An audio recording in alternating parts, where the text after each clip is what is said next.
Welcome to another Sexploitation film review. My name is Jay, welcome to my channel, and today's feature is Slave Girls from Beyond Infinity. And don't forget to subscribe if you want to see more content like this. Throw in a thumbs up to let YouTube know that it's worth promoting, and comment below for any requests on a video idea. So the movie starts with this scantily clad woman in a bikini running through the jungle. This is going to be very common, by the way, so get used to seeing this. And she's being stalked by, well, you'll find out what it is. I don't want to spoil it just yet. Only that this monster is not the only thing chasing after her. And I can't say this is a cult film, but this is one of those movies that's so bad that it's good. It's directed by Ken Dixon, whose filmography includes the best of TNA, the best of Sex and Violence, Film Gore, Zombie-thon, and while those are all documentaries, this is one of the few that's his original work. He's a real grindhouse films aficionado. So it's in outer space that we have the actual start of the movie. We start off with a panning shot of a spaceship going by for a really long time. I was gonna say this shot is a ripoff of Star Wars, but this is more like Spaceballs, which coincidentally came out the same year. This is Daria, and she's on a prison transport ship, desperately working her chains trying to set herself free. And in the cell chained up with her is her friend Tisa, giving her words of encouragement. I know it can't be done. But apparently the chains are made out of tinfoil for a 100-pound woman to break them. Just glad that you didn't know it. Yeah, as you can see, don't expect realism from this movie. Okay. But the story's gotta move along somehow. So this time they both work on undoing Tisa's chain.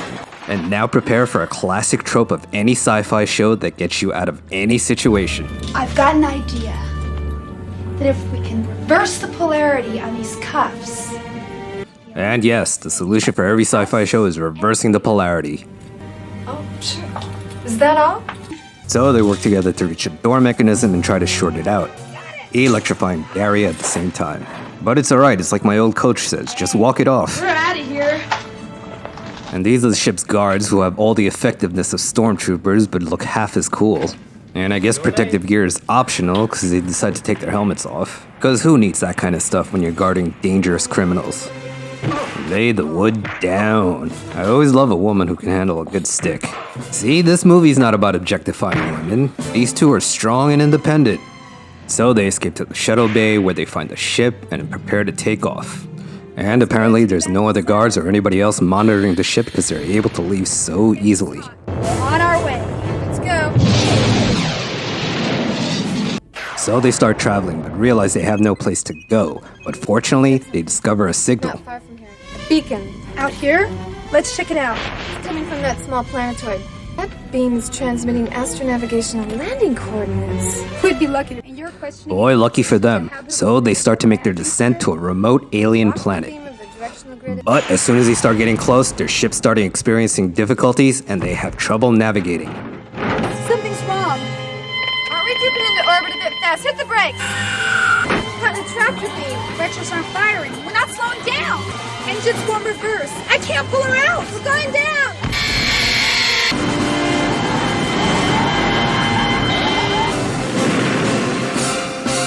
The scene cuts away, but apparently Daria is the only sole survivor. But she's not alone, as there's a robot watching her. And I can't tell, but I think that robot is ogling her. He's no robosexual. Not that there's anything wrong with that. She walks over into a cave, but inexplicably it turns into a jungle. And she continues to cross the jungle until she comes upon a door to a castle. When she gets there, the door opens unprompted all by itself. Yeah, it's always a good idea to enter strange places, isn't it? Especially when you see a lot of dead things as trophies hanging on the wall. Cause you know, that's just part of its charm. But hey, we finally get to see that robot that's ominously stalking her. I'm not trying to break in. My ship crashed into the sea on the far side of the island. Are you programmed to speak? He never talks to others unless I instruct him to. And we finally get to see the owner of their estate, who's a dead ringer for Christian Bale in American Psycho. Is this your house? Yes, it is. My name is Zed. But that's not all. She soon discovers she's not the only survivor of the space crash. I thought I'd lost you. Hey, the good news is she found Tisa. The bad news is Tisa found clothes to wear. Daria gets dressed herself and comes to a dinner party where she discovers they're not the only survivors of a shipwreck. Daria, this is Shayla and her brother Rick. I've heard a lot about you. Till you girls turned up, I was beginning to get just a shade stir crazy. 10 days of nothing but jungle and ocean. Well, then why stay? There's only one launch, and that's being worked on. Yes, you'll have to be patient for a little while longer. And during dinner, it's revealed that one of Zed's passions is to go hunting, which is why he's on this remote planet. Of course, it's perfect for you, Zed. You can go hunting if you want. It's here that you start to realize that hunting is a little more than a passion for Zed. This universe is divided into two types of people. The hunter and the hunted. It's the natural instinct. Blood rushes from the kill, one passion builds, and another kill, then love. And when you know that, then you know ecstasy. Okay, so his turn-ons include slaughtering things. Oh my god, he is like Christian Bale in American Psycho. Rick pulls Daria aside to make us tell her he has real concerns about Zed's intentions. There's something sinister going on in this place. We're all prisoners here. There were 4 of us a week ago. The others have disappeared. Have you asked him about them? He says they've gone hunting. Boy, if that doesn't spell out what's going on here. Yes, if you haven't figured it out yet, Discount Christian Bale is playing the most dangerous game with them. He's actively hunting his guests.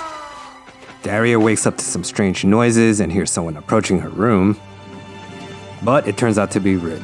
My sister's not in her room. Being concerned about his sister, Rick and Daria check out the rest of the castle to look for her. They enter Zed's private trophy room only to discover a gruesome sight. And I know it's hard to make out, but they're looking at various decapitated heads, and some of them are human. I mean, they could have zoomed in and lit the room better, but I'm guessing they did this on purpose just to hide all the bad special effects.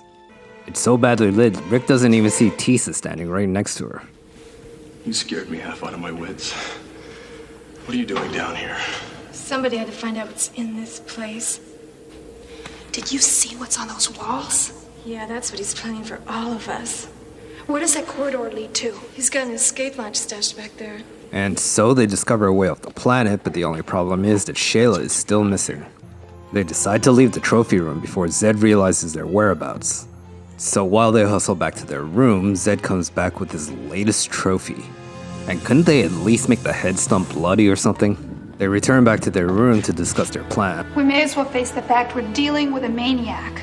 So they decide that their best course of action is to go out and lay traps for Zed, while Tisa stays behind as a lookout.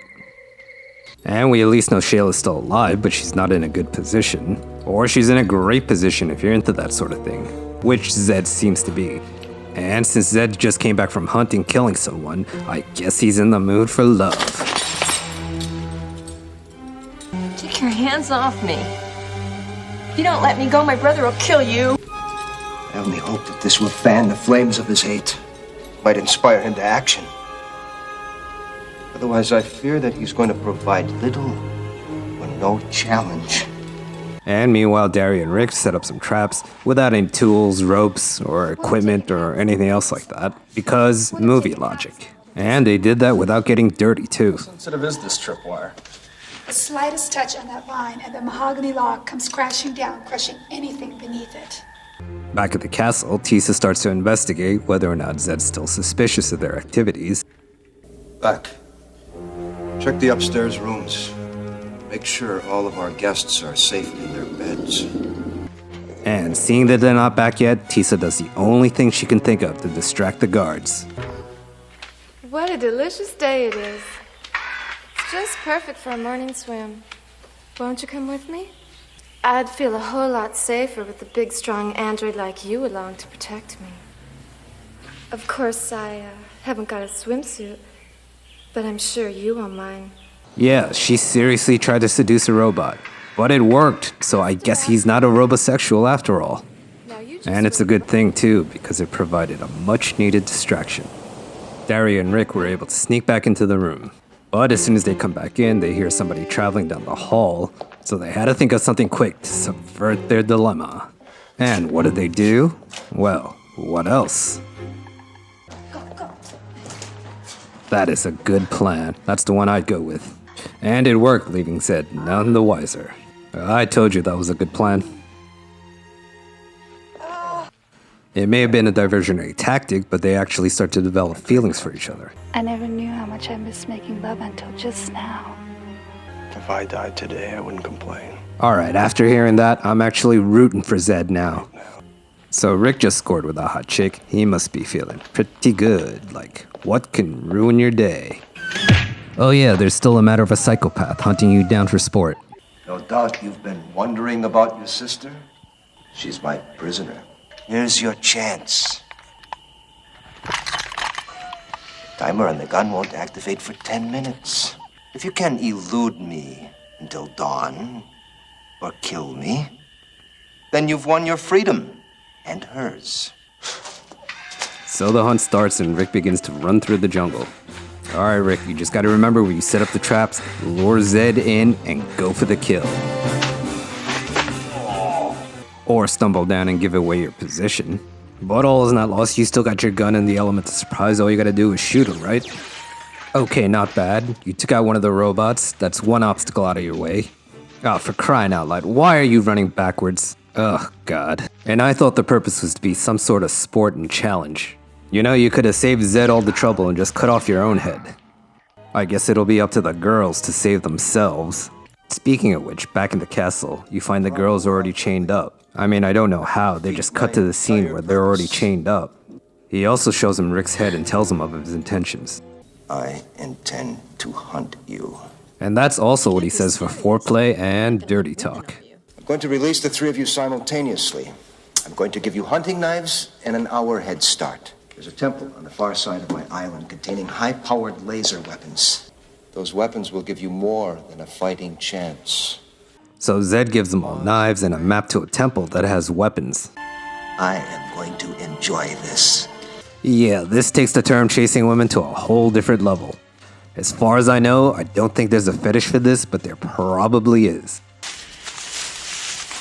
Just touch that hidden trip vine, and you'll have 10 tons of tree in your lap. Zed should be starting out about now, and he'll be coming fast. Let me check the map and get our bearings. It's not here. Must have fallen out somewhere along the path. Let's go back together. No, I lost it. I'll find it. Stick to the path. I'll catch up with you. So Tisa heads back looking for the map while the others go on ahead. So after a while they get tired, so they decide to rest for a bit. I'm sorry about Rick. Thanks. Suddenly, simple human warmth means a lot. I never knew I needed friends so much before all this happened. Meanwhile, Tisa's heading back looking for the map. She carefully notices someone is approaching her, so she backs off and hides in the shadow. It turns out to be Zed, and he's approaching the trap. And if this feels too much like Predator, well, this movie did come out a year after. And just like in Predator, he does sense the trap and avoids it. Although definitely not as cool. And for a hunter, he's got no peripheral vision because he totally misses Tisa. We've scouted far enough ahead to see what this trail has to offer. What do you say we go back and wait for Tisa by the chasm? I don't want Zed catching up with her without us there to back her up. Yeah, I'd say you're too late for that. Why did you split up in the first place? And somehow Tisa spots them, but Zed doesn't? If Zed spots Tisa, she won't stand a chance. We've got to flush him out. But how? There's only one way.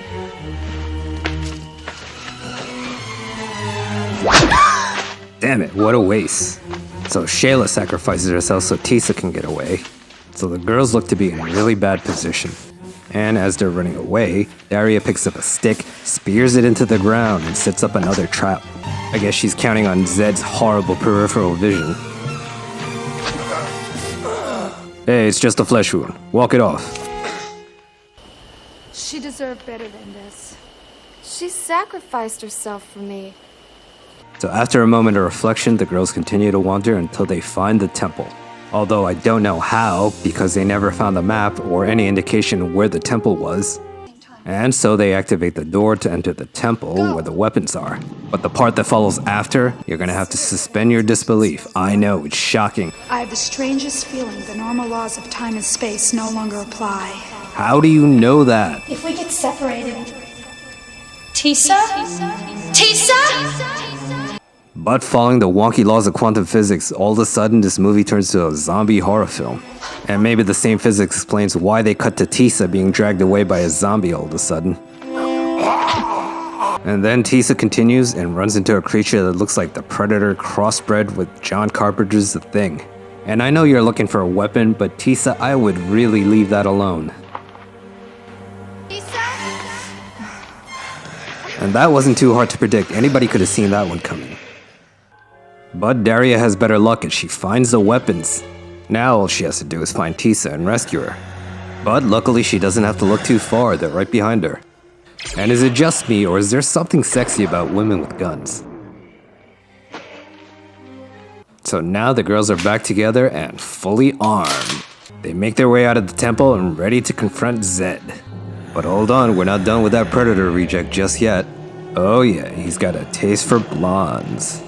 Zed meanwhile tracks the girls down and prepares an ambush.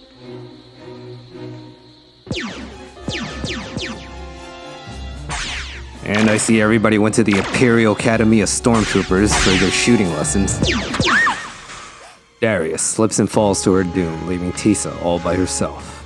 And Zed, winning the game, claims his prize. But that's not the end for Daria, she's still alive. And then it cuts back into the castle, and I guess Zed is feeling his ecstasy. And I swear I didn't cut out a bunch of scenes or anything, this just happens. Daria comes out decked as a gladiator. And Zed doesn't appreciate being cockblocked, so he picks up a weapon and takes it to Daria. And Zed's robot comes into the picture. But you know, it occurred to me, we've never seen them fight or anything. I wonder how effective they are. Oh, now we know why we'd never seen them fight.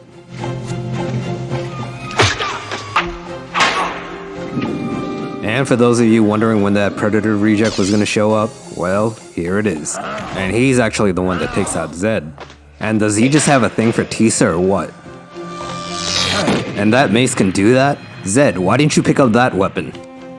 And seemingly with all the bad guys handled, that gives them their opportunity to make a break for it. Finally, they're able to reach the escape shuttle and blast off this planet. Engine's hot. And somehow Zed is still alive, but he staggers to his throne. Let's go. Get us out of here, fast.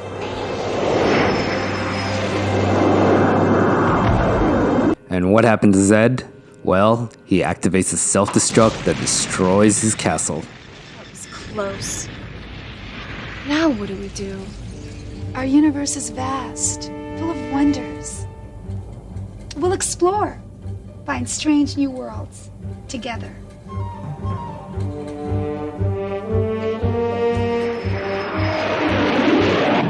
Thank you for watching, I hope you enjoyed it. My name is Jay, the channel is over easy mode. Please subscribe if you haven't, smash that like button because it tells YouTube to promote my videos, and comment on any future videos you want me to cover.